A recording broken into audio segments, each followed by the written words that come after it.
Hi guys. Today I want to show you guys a clip of me in New York when I was there last month in June. I interviewed Dana Suchow. Suchow, that's her name. Dana Suchow. She is the founder of DoTheHotPants.com. She's one of the very prominent figure in body positivity in America, and I've been friends with her for like 5-6 years because of Instagram. We started pretty much at the same time, but she's very dedicated, and so yeah, that's what her channel is about. And today I'm going to show you this interview, like an impromptu almost interview with her when I met up with her in New York. Enjoy. If you have any question after, you can always give me the comments below, or email me or message me on Instagram. I hope you like it. Hey! Hi! Hi everyone. Hi! Oh my gosh, I'm so happy Bertha's in New York! So tell us about you. What's your name? Wait, hold on, I'm choking her. It's okay. Hi, I'm Dana. I have been following Bertha on Instagram for years, and we have been going back and forth. Yeah. And it means so much to see her in New York. Yes. And seeing her in person, I'm just so happy. Yeah, it's great for us to meet finally because it's been like 5-6 years. Has it been that long? Yeah. It's been so long. So we were talking about how we can advocate for what we have been doing for the longest time, trying to tell people about the idea of body positivity and diet culture, fat phobia, yes. and feminism and sexism and everything. Yep. And so to explain to an audience that doesn't know anything about what we have been, learning. So what would you say?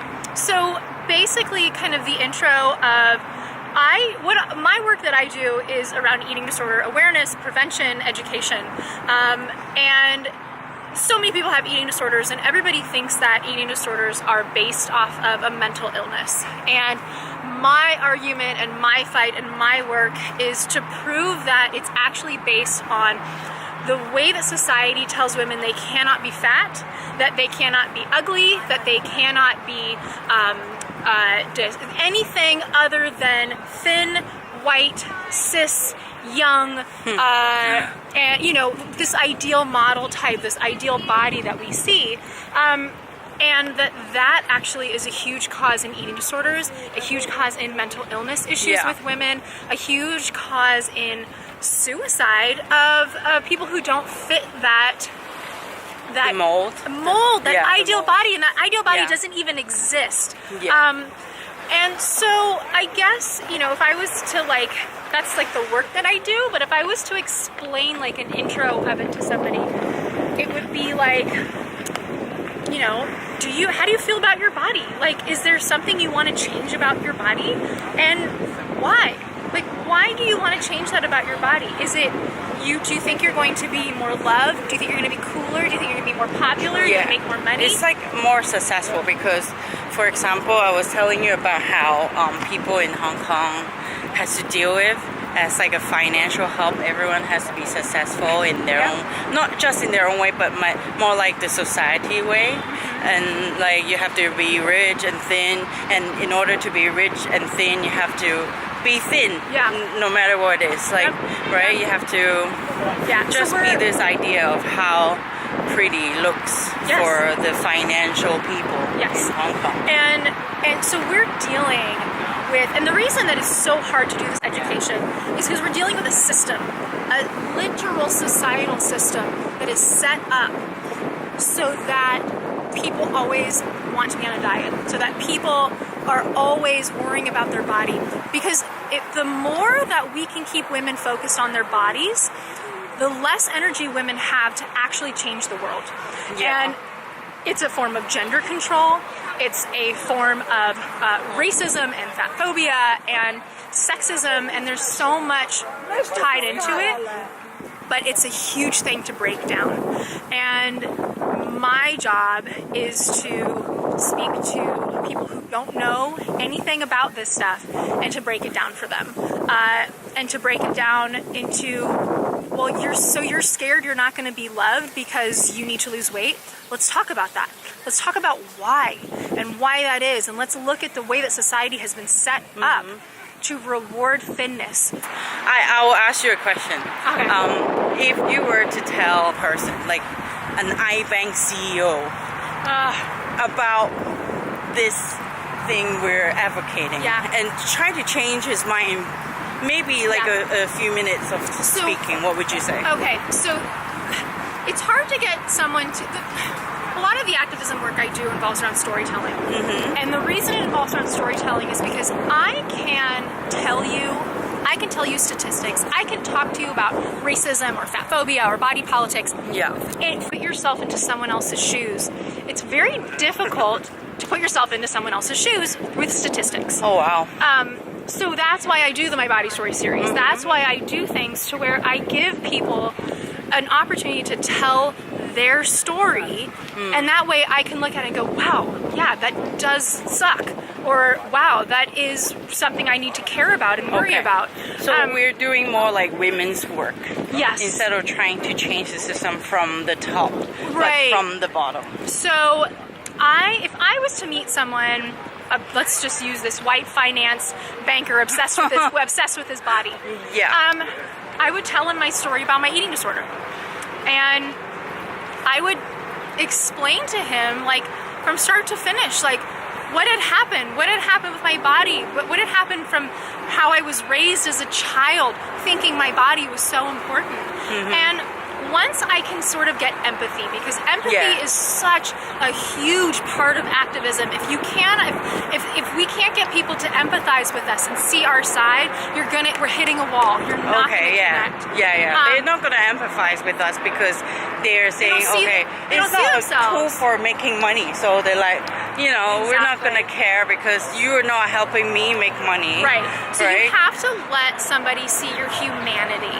And especially for women of color, for fat women, their humanity has been completely wiped away. They've been actually dehumanized by society and by media. And so my first step of introducing anybody to this movement, to eating disorder awareness, to education, to diet culture, is telling them my story. And once I can talk with someone and they can go, wow, that sucks, and I see part of myself in you, and I see part of my story in you, I go, cool, now let's talk about you. Let's talk about where you are. Let's talk about how you feel. And then let's talk about the media. Let's do some literacy. Let's learn about how our brains actually work, how our brains actually take in media, and how our brains change, how media and advertising changes the makeup of our brains. And I mean, I guess to wrap it up is, people think that they are smarter than the ads. We think that I can look in a magazine and go, I know that's an ad. But we're educated on that. We think we're educated. But I'm going to tell you, these companies have billions of dollars. They have, think tanks. They have rooms of people who are so smart, figuring out how to manipulate you. And so you can say that you're smarter than all of the ads in the world, but I'm going to tell you, they're still going to affect you. They're still going to affect you. And it's scientifically proven that over and over again, people who think that ads don't affect them are affected by ads. So how do we overcome that? It's learning about what it does to our brains. It's learning about the lack of diversity. It's becoming aware of what's going on around us. And a lot of that happens through social media with following diverse bodies, following diverse voices. But it also happens with if you are at work and you see somebody being mistreated, or you see, somebody that was passed up on a promotion, or you see, somebody with a diverse body that was denied something at work, or, the white guy got it, or the thin white woman got the promotion and somebody else didn't. That's where you use your voice to speak up. That's where you use your voice to stand up. And the biggest thing too is like not body shaming children, not talking about diets in front of children, not raising children to hate the things about their bodies that we hate about ours. Oh boy. I feel like I just talked for so long. Yeah, I'm it's okay. So sorry. But for me, I would say, how about if, on one hand, we have to voice out when we see, unfairness, but on the other hand, we should praise more, right? Yeah, we should, absolutely. just talk about, I would say, talk about more the people that are not the majority that become successful. Yeah, right? Absolutely. Kind of activism. Uplift. Yeah. Yes, absolutely. Uplift. Pay women of color.